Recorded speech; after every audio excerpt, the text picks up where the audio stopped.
¿qué tal? Soy Paulina Mercado. Si en este inicio de año tiene dudas sobre su pago de impuestos, no deje de ver esta noche a Ricardo Rocha con Reporte 13, ya que entrevista a un funcionario del SAT, quien responderá, entre otras cosas, por qué muchos contribuyentes califican las nuevas reformas hacendarias como agresivas.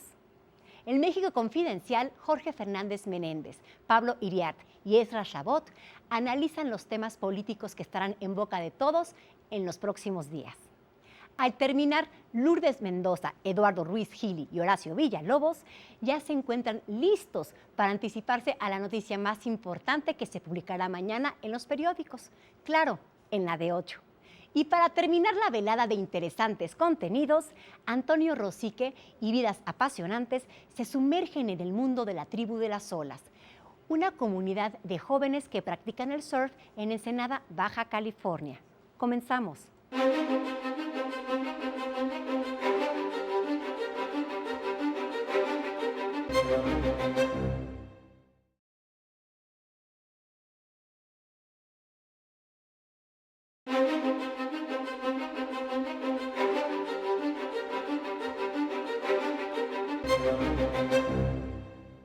Él es el hombre del momento, porque al ríspido debate sobre la reforma hacendaria han seguido las más diversas e intensas reacciones a las recientes medidas puestas en marcha por la autoridad fiscal. Así que en nuestro reporte 13 de hoy, una entrevista con Aristóteles Núñez, jefe del Servicio de Administración Tributaria, el SAT.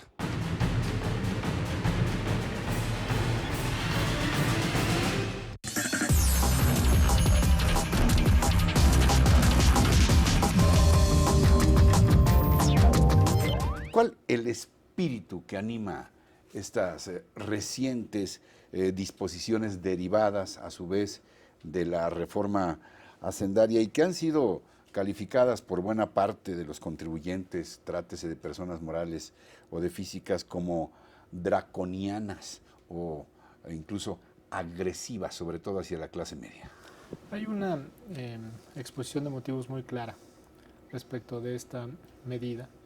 Es poder dar información pública a terceros de buena fe, a los propios contribuyentes que están cumpliendo correctamente con el pago de sus impuestos, puedan tener información relacionada con quienes no lo están haciendo. También es una medida de reconocer a los contribuyentes cumplidos. Estamos hablando de la famosa, ya tristemente célebre lista negra. Exactamente. Entonces, entre otras medidas, está esa reforma, el artículo 69, que permite poder informar a la opinión pública a través de una publicación que se hace en Internet sobre quién no está cumpliendo en base a 6 supuestos. Y hay una serie de reformas también en esta reforma fiscal recién aprobada que van a permitir a la autoridad tener mayores facultades, a la autoridad también ofrecer imperativamente sistemas más simples, y en eso estamos trabajando, Ricardo. Ahora, hay algo que está en el debate. ¿Por qué exhibir a los contribuyentes que no están cumpliendo? ¿Y por qué no publicar también la lista de los grandes consorcios o de los beneficiarios de las condonaciones en el mismo periodo? ¿Es un asunto de carácter fiscal o de carácter ético? Los supuestos que están en el artículo 69, de excepción a la reserva fiscal, no distinguen si son grandes o si son pequeños. No distinguen si son personas físicas o si son personas morales. No distinguen la cuantía de un beneficio que pudieron haber obtenido. Hay algo bien importante que señalar. En el caso de aquellos que tuvieron una condonación en base a lo que la ley dispuso en 2013, aquellos contribuyentes que se ubicaron en la hipótesis de lo que el Poder Legislativo ofreció como un programa de condonación a través de la Ley de Ingresos de la Federación para ese año, decidieron en un acto en el que deliberadamente ellos señalaron si era o no posible ubicarse en la hipótesis, se ubicaron en la hipótesis, obtuvieron una condonación, obtuvieron un beneficio porque estaba establecido en la ley. Es una norma que les permitió acceder a ese beneficio. El hecho es consumado, fue concluido, incluso nuestro programa terminó el 31 de mayo. Para ellos no advertía la ley vigente en ese entonces, que pudieran ser sujetos de publicación. Los hechos están consumados. Hay una diferencia en lo que hoy está sucediendo. Los supuestos que se han publicado ya son contribuyentes que tienen hoy adeudos firmes. Fueron contribuyentes que en su momento agotaron distintos procedimientos. Pero a ver si estoy entendiendo, aparte de la lista negra, este viernes se publica otra lista de, aquí tengo el dato, 163 empresas que de plano, entiendo, simulan operaciones, emiten facturas falsas o inexistentes. ¿Qué hará el SAT con ellas una vez que se ha publicado la lista? Mira, el artículo 69B, ese es otro artículo, establece también un mecanismo y un procedimiento de publicación para aquellas empresas o contribuyentes que hayan utilizado un vehículo empresarial para emitir facturas, comprobantes fiscales, que alguien está obteniendo beneficio de ellas, pero sin tener la evidencia material de la prestación de un servicio o de la entrega de un bien, de la enajenación de un bien. Y en ese sentido es que el mismo artículo señala todo un procedimiento. De manera provisional se publica esta primera lista y los contribuyentes tienen 15 días para poder desvirtuar la observación de la autoridad. Hay una inquietud que nos ha venido manifestando el público y que la voy a leer textualmente porque es la síntesis de muchas inquietudes que nos ha hecho llegar nuestro auditorio a través de la radio, de la televisión. A ver, ¿cuáles los objetivos de la facturación electrónica obligada implementada a partir de este 1 de enero de 2014? ¿Cuáles las ventajas para los contribuyentes? ¿Qué facilidades da? ¿Y qué va a pasar con quienes no hicieron su trámite por ignorancia o por desidia? ¿Va a haber alguna prórroga? ¿Qué es una factura electrónica? Es la misma factura tradicional que conocemos, pero tiene un sello del SAT, un sello digital. ¿Qué significa que tenga un sello digital? Que el SAT en ese momento está ofreciendo certeza a ese documento, porque está certificando a quien la emite, está certificando que el documento cumple con un estándar tecnológico, pero además algo muy importante, en ese momento el Servicio de Administración Tributaria se queda con la información de cada factura. ¿Qué significa ello? Que en línea, cuando se están haciendo la facturación de las operaciones, el Servicio de Administración Tributaria, al poner el sello a través de un proveedor autorizado en certificados, lo que se le llama un auxiliar de facturación, un PAC, o a través de la propia herramienta que tiene el SAT, se queda con la información de la factura y empieza entonces a conocer la consistencia del ingreso declarado con las ventas que tiene una empresa o un contribuyente. Y podemos fácilmente detectar quién tiene una subdeclaración en sus ingresos. Ese es un elemento de tecnología muy importante. Para efectos de la autoridad, esa es la utilidad. Para efectos del contribuyente tiene muchos otros beneficios, como cuáles: genera ahorros, genera economías. Afortunadamente hay testimonios públicos de empresas que han venido trabajando con la factura electrónica desde hace años, en la que tienen ahorros principalmente en el uso de papel. Tienen ahorros en materia de mensajería. En el esquema tradicional del uso de la factura, tenías tu factura y la mandabas hacia tu cliente en algún momento físicamente, utilizando una persona, para que pudieran revisar la factura. Si la factura estaba correcta, se programaba después el pago y tenías que mandar también a una persona para que pudiera recoger el cheque correspondiente.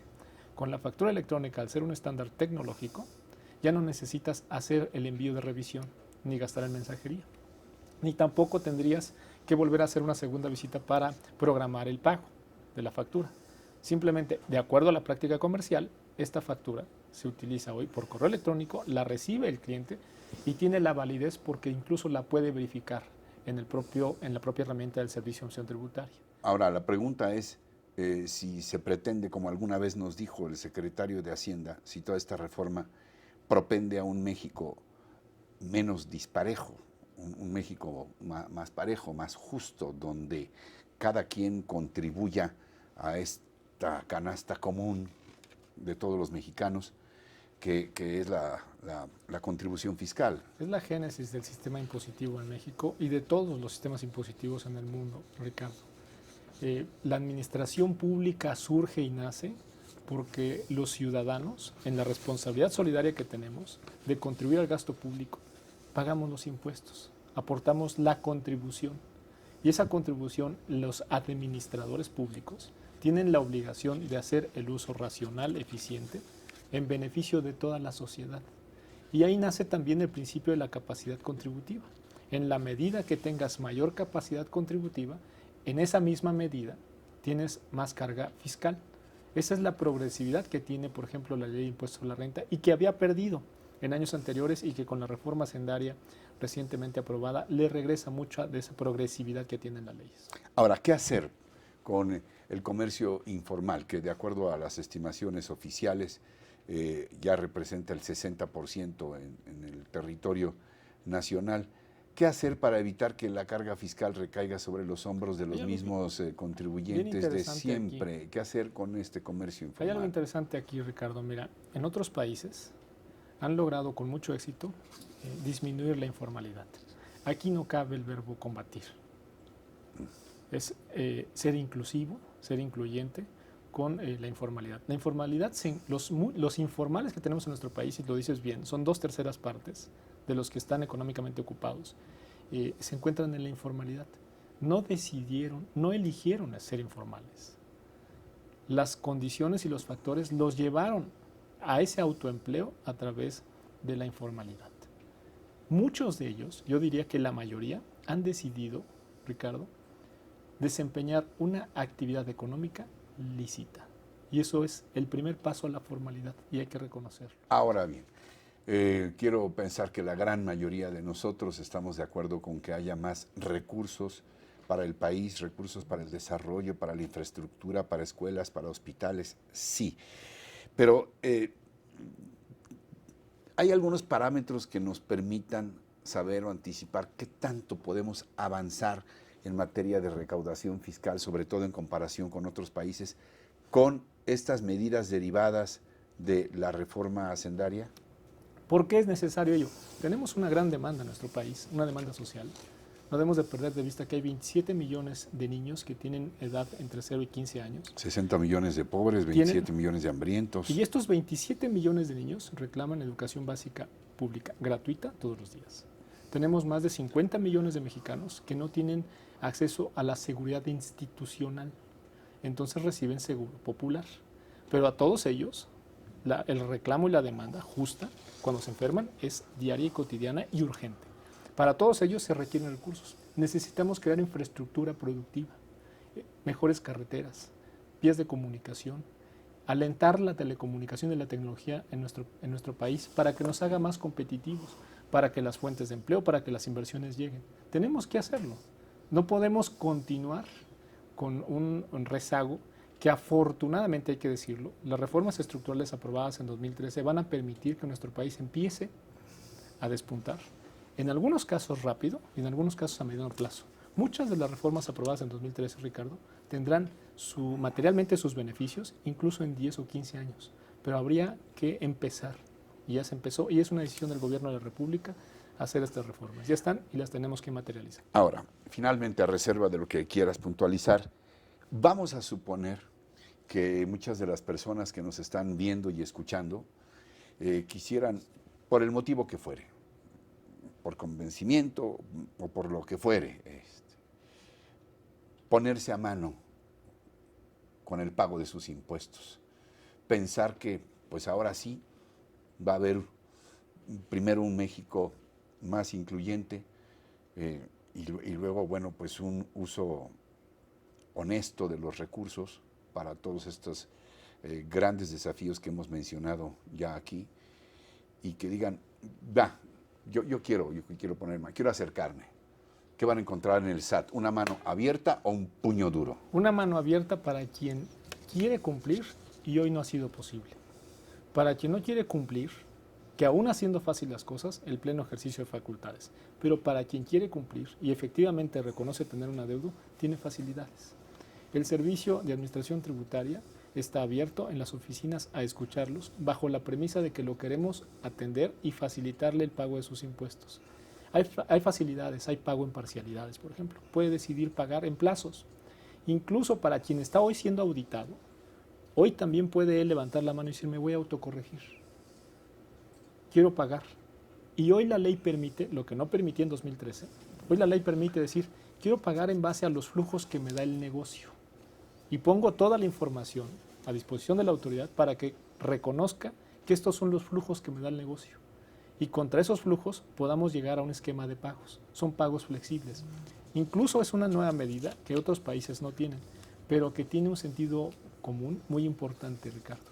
No queremos quebrar empresas, no queremos cerrar fuentes de empleo, queremos que el contribuyente pague impuestos y esa incluso ya está consignada en la ley. Estamos abiertos a promover a que el contribuyente, como tú lo señalas, que desea pagar sus impuestos, que hoy confía y dice sí quiero pagar mis impuestos, pero necesito facilidades, se acerque a la autoridad y se las vamos a ofrecer. Todas las facilidades con tal de que pague impuestos. Esa es una premisa fundamental que tenemos desde que tomamos el cargo en el SAT y que estamos invitando al contribuyente a que confíe a que podemos encontrar un acuerdo para que él pague sus impuestos sin tener mayores molestias. ¿Algo más que quieras puntualizar para quienes nos ven y escuchen y que no te haya preguntado? Una invitación y un gran reto a quien hoy está en la informalidad. Encuentran ellos la oportunidad de tener en el régimen de incorporación fiscal una herramienta muy sencilla de pagar impuestos. Es un sistema de registro fiscal que se llama Mis Cuentas. Ellos van a poder ahí facturar, no necesitan tener un certificado de sello digital, no necesitan tener FIEL, que confíen en los primeros años no van a pagar impuestos, pero que sí tendrán la oportunidad de tener los beneficios de las instituciones de seguridad social, que se acerquen con nosotros en el Servicio de Administración Tributaria para que a través de este régimen de incorporación fiscal sea más accesible el poder cumplir y obtener la madurez como contribuyente. Y así llegamos al final. Como siempre, gracias por su atención, su compañía, pero sobre todo por su confianza en este espacio. Yo los espero la próxima semana en otro Reporte 13. Hasta entonces, hasta siempre.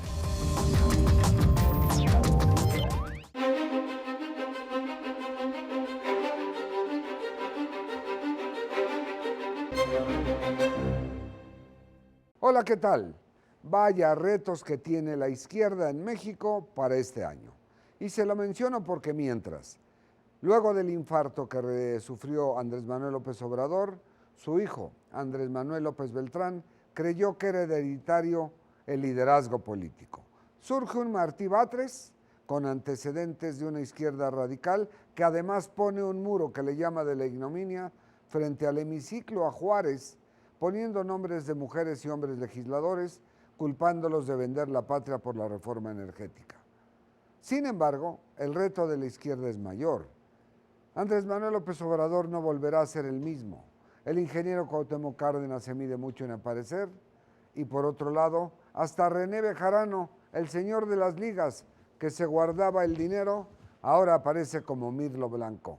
¿Qué le parecen los retos que tiene la izquierda?